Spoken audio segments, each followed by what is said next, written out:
If you are like me और आपके पास time नहीं है कि आप पूरे दिन बैठ के न्यूज़पेपर पढ़ सकें, बैलेंस शीट ट्रैक कर सकें, किस कंपनी में क्या प्रोग्रेस हो रही है उसको ट्रैक कर सकें, फाइनेंशियल स्टेटमेंट्स को एनालाइज कर सकें, हर बिजनेस की क्या प्रोग्रेस हो रही है, किस सेक्टर में क्या हो रहा है, कौन सी कंपनी क्या एक्सपेंशन प्लान कर रही है, यूएस का फेडेक्स रेट क्या हो रहा है, आरबीआई की रेपो रेट से क्या फ़र्क पड़ेगा इंडियन इकोनॉमी पे, और बाकी जो भी माइक्रो और मैक्रो इकोनॉमी के फैक्टर्स होते हैं जिनसे आपका जो स्टॉक मार्केट मूवमेंट होता है वो किसी ना किसी वे में इन्फ्लुएंस ज़रूर होता है।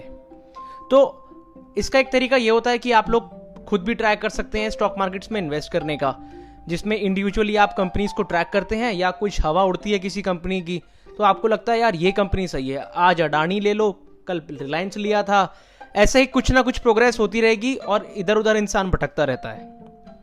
इसका सोल्यूशन क्या है?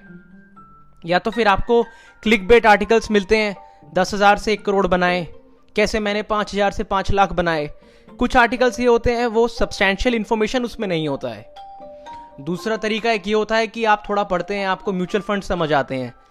अब थोड़ा म्यूचुअल फंड के बारे में समझ लेते हैं। म्यूचुअल फंड एक फंड हाउस होता है जिसमें आपके मेरे जैसे लाखों लोग अपना पैसा उस फंड को देते हैं। उस फंड में क्या होता है, एक फंड मैनेजर होता है जो कि आपके पैसे को मैनेज करता है, और वो जो आपका पैसा मैनेज करता है उसका आप एक एक्सपेंस रेशियो पे करते हैं, जो कि कभी 1 पॉइंट से ऊपर होता है या कभी 1 पॉइंट से नीचे होता है। आपको एक चीज का ये ध्यान रखना है कि जितना ज्यादा एक्सपेंस रेशियो होगा आप अपना पैसा उतना ही ज्यादा लूज करेंगे टू द फंड, जो भी म्यूचुअल फंड आप चूज करते हैं। अब म्यूचुअल फंड की भी कैटेगरी होती है equity, debt, small cap, mid cap, large cap. हर तरह की कंपनीज इन्हीं जो कैटेगरीज हैं उसमें फॉल करती हैं। Now let's take an example. आपने किसी म्यूचुअल फंड को ट्रस्ट किया, अपना पैसा दिया, और वो इन्वेस्ट करता है कंपनी कॉल्ड DHFL, जो कि एक टाइम पे एक बहुत बड़ी कंपनी थी बट वो बैंकरप्ट हो गई। दूसरा एग्जांपल IL&FS। आपने भी ट्रैक किया, आपको लगा यार ये बहुत शानदार कंपनी है, बहुत अच्छे एक्सपेंशन प्लान्स है, बैलेंस शीट बढ़िया है, आपने पैसा डाला या फंड हाउस ने पैसा डाला, वो कंपनी भी डूब गई, आपका पैसा फिर डूबना है। या फिर येस बैंक जैसा स्टॉक लिया जाए जिसमें आज देख रहे हैं प्रमोटर खुद ही पैसे वैसे चुरा के भागा, या फिर फॉर दैट मैटर रिलायंस का जो अनिल अंबानी की कंपनीज थी, रिलायंस पावर, रिलायंस इंफ्रा, जो कि एक टाइम पे बहुत बड़ी कंपनीज थी, आज उनका कोई नामो निशान नहीं है। सुजलॉन एनर्जी, ऐसी मैं काफी कंपनीज ले सकता हूं जो एक टाइम पे रूल कर रही थी अपने सेक्टर को, बट आज उनका नामो निशान गायब है। तो क्या सॉल्यूशन है इसका? क्योंकि ना मेरे पास पूरा टाइम है ना आपके पास पूरा टाइम है, और हम कभी पता नहीं कर सकते कि किस कंपनी के इनसाइड में क्या हो रहा है, उसके प्रमोटर की क्या डिसीजंस हैं, उस कंपनी का क्या थॉट प्रोसेस है। इवन अच्छे अच्छे फंड हाउसेस भी नहीं कर सकते। इन सब का मैं आपको एक सिंपल सा सोल्यूशन देता हूं जिसका नाम है इंडेक्स फंड। यह भी एक तरह का म्यूचुअल फंड होता है, बट इसमें फंड मैनेजर का रोल बहुत मिनिमल होता है।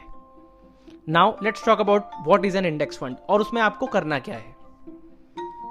आप देखते होंगे कि आज सेंसेक्स में इतना उछाल आया, आज निफ्टी में इतना उछाल आया, आज सेंसेक्स इतना गिरा, आज निफ्टी इतना गिरा। वही बताता है कि क्या मूवमेंट हो रहा है स्टॉक मार्केट में, क्या हो रहा है, जिसकी वजह से आपको लगता है कि यार इन्वेस्ट कर देता तो आज इतने हो गए होते, या जिसका लॉस होता है वो रो रहा होता है। सेंसेक्स में 50 कंपनीज होती हैं, सॉरी सेंसेक्स में 30 कंपनीज होती हैं और निफ्टी में 50 कंपनीज होती हैं, और जो इन 50 कंपनीज का मूवमेंट होता है वो डिसाइड करता है कि निफ्टी आज ऊपर गया है या नीचे गया है। सो इसका एक बहुत ही ज्यादा सिंपल सोल्यूशन है। आप एक इंडेक्स फंड को चूज करते हैं अगर, तो जो भी इन 50 कंपनियों का मूवमेंट होता है, इट डज नॉट मैटर कि उन कंपनीज को किस सेक्टर से हैं वो, किस इंडस्ट्री से हैं वो, किस बिजनेस में हैं वो, इंडिया की जो भी टॉप 50 कंपनीज होंगी वो आपको इंडेक्स में मिलेंगी। और जब आप अपना पैसा एक इंडेक्स फंड में डालते हैं तो आप 1 नहीं, 2 नहीं, 3 नहीं, 4 नहीं, 10 नहीं, 15 नहीं, 20 नहीं, 25 नहीं, इंडिया की टॉप 50 कंपनीज में आप अपना पैसा इन्वेस्ट कर रहे हैं। अब इसके और फायदे मैं आपको बताता हूं। आपको कुछ ट्रैक ही नहीं करना है, which company is gonna be the next Apple, which company is gonna be the next Samsung या Amazon या रिलायंस या टाटा। अगर उस कंपनी में कैपेबिलिटी होगी तो वो इंडेक्स में जरूर आएगी। दूसरा एडवांटेज, जैसे ही कोई कंपनी बेकार परफॉर्म करती है तो इंडेक्स उसको ऑटोमेटिकली बाहर करता है और उसकी जगह दूसरी कंपनी को ले आता है। इट डजंट मैटर वो इंडस्ट्री क्या कर रही है, वो कंपनी का क्या बैलेंस शीट था, इट डज नॉट मैटर। अगर वो टॉप 50 कंपनी में क्वालिफाई होगी तो वो आपको इंडेक्स में जरूर मिलेगी। अब मैं आपको कुछ कंपनीज के नाम बताता हूं जो कि इंडेक्स में है। Reliance, Adani, HDFC bank, Bajaj, hero, ITC। आप जो भी बड़ी कंपनी सोचेंगे वो आपको या तो इंडेक्स में मिलेगी या फिर वो नेक्स्ट जो इंडेक्स का वो भी एक होता है, उसके बारे में बाद में बात करेंगे, या फिर वो नेक्स्ट निफ्टी 50 इंडेक्स में मिलेगी। आपको अब कुछ ट्रैक नहीं करना है। अब आप जब अपना पैसा एक इंडेक्स फंड में डालते हैं तो जो इंडेक्स फंड होता है वो आपका पैसा उसी रेशो में डिवाइड कर देता है जिस रेशो में उस कंपनी का वैल्यूएशन होता है इन दी निफ्टी।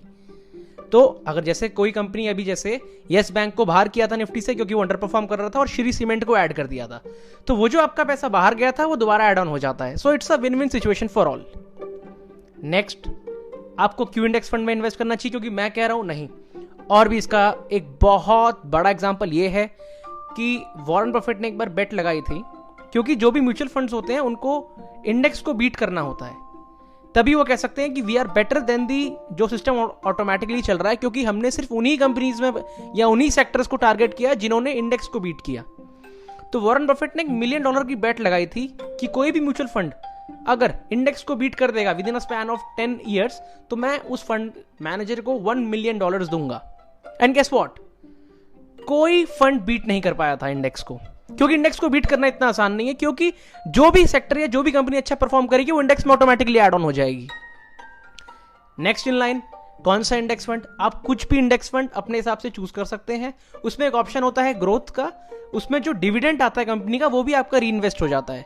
जैसे कि UTI निफ्टी इंडेक्स फंड है, कोटक का आपको एक इंडेक्स फंड मिल जाएगा। आप कोई भी app, Paytm money, Upstox, Zerodha, grow, बहुत सारे ऐप्स हैं, किसी भी ऐप में अपना अकाउंट बनाइए और डायरेक्टली इन्वेस्टमेंट्स चालू कर दीजिए।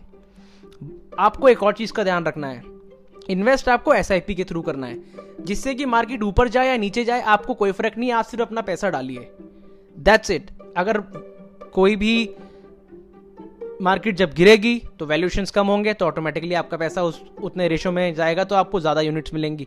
मार्केट ऊपर जाएगी तो आपका पैसा बढ़ेगा। एग्जाम्पल के तौर पे मैं आपको बताता हूं, अगर आपने लास्ट ईयर मार्च में पैसा डाला होता तो आज आपका पैसा 40% के आसपास ग्रो कर गया होता। वहीं कंपेयर करेंगे FD से, तो जो कि सालाना 4% है और सेविंग्स में सिर्फ 3% है, तो आप अंदाजा लगा सकते हैं। अब इसके ड्रॉबैक्स क्या हैं? अगर आपको मान लीजिए आपने जब पैसा डाला और आपको साल 2 साल में चाहिए हुआ और मार्केट थोड़ा नीचे हुआ तो आपको वैल्यूएशन थोड़ा कम मिल सकता है। बट इसका दूसरा एक फायदा ये भी है कि रियल एस्टेट की तरह आपका पैसा फंस नहीं गया। मान लीजिए आपने आज 1 करोड़ का घर ले रखा है और आपको कल पैसे की जरूरत है तो आप ढूंढते ही रह जाएंगे कि घर कब बिकेगा, कब कौन मिलेगा, कब पैसा मिलेगा। इसमें क्या है, पैसा डाला हुआ है, आप अपना रिक्वेस्ट डालते हैं और 2 दिन के अंदर या 1 दिन के अंदर आपका पैसा आपके अकाउंट में होता है। सो ऐसा कहा जाता है इन दी फाइनेंस इंडस्ट्री, अपना उतना ही पैसा डालिए जो कि आप लॉन्ग टर्म के लिए इन्वेस्ट करना चाहते हैं। और ये सब कहने की बातें होती हैं यार, यू ओनली लिव वंस, पैसा उड़ा लो, खर्च कर लो। नहीं, पैसा काम आता है। कोरोना ने तो वैसे ही हम सबको ये रियलाइज करा दिया। इससे रिलेटेड कोई भी क्वेश्चंस हैं तो या तो आप कमेंट में ड्रॉप कर दीजिएगा या फिर आप मेरा ईमेल मैं लिख दूंगा, उस पर मुझे रीच आउट करिएगा।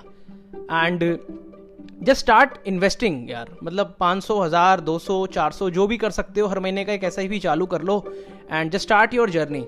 थोड़ा इंडेक्स फंड के बारे में आप देखिएगा, पैसिव फंड्स होता है, फंड मैनेजर का ज़्यादा रोल नहीं होता। और अगर आप ये सोचते हैं कि यार मान लो 50 कंपनियां गिर गई तो क्या करूंगा मैं, अगर 50 कंपनियां गिर गई तो सोच लो इंडिया का क्या हाल होगा, क्योंकि टॉप 50 जो इंडिया की टॉप सबसे बड़ी 50 कंपनीज है, आप अपना पैसा उसमें डाल रहे हैं। एक तरह से आप 50 घोड़ों पे अपना पैसा लगा रहे हैं। अगर 10 भी मरे से मरे नहीं चले तो 40 तो चलेंगे। Thank you.